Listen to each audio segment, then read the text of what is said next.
अब बुद्ध दर्शन में एक बात है कि बुद्ध ने कहा ये सारा संसार दुख ही दुख है, सर्वम दुखम। और गुरु नानक ने भी यही बात कही, नानक दुखिया सब संसार। तो लोग ढूंढ रहे हैं कहाँ जाएं। तो वहाँ एक ऋषि थे, बैठे हुए थे। वो ऋषि ने बड़े से कहा, ससुराल सुख की सार। अगर कहीं सुख मिलेगा तो ससुराल में मिलेगी, बाकी तो दुनिया दुख का घर है। अब आदमी कहने लगे ससुराल में, जब ये दो आदमी कह रहे हैं सारा जगत दुख ही दुख है, तो ससुराल में।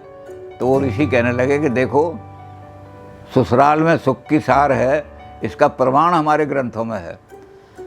अगर ससुराल में सुख न मिलता तो विष्णु भगवान अपना वैकुंठ धाम छोड़ करके, और लक्ष्मी के पिता जो हैं समुद्र क्षीर सागर, वहाँ क्षीर सागर में जाके शैया ना करते, अपना वैकुंठ धाम छोड़ आए और यहाँ ससुराल में आराम से शैया पर बैठे हुए हैं, शेष की कर रहे हैं। तो ससुराल में कितना सुख है कि अपना घर छोड़ के आदमी ससुराल में चला गया। और इसी तरह भगवान शंकर ने अपना जो धाम था काशी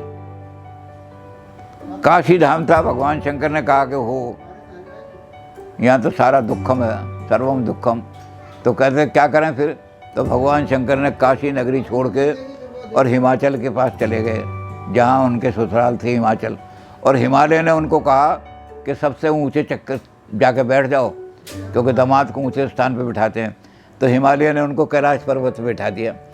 तो ससुराल में जाकर के वो कैलाश पर्वत पर बैठ गए, वहीं बैठे हुए पार्वती के साथ।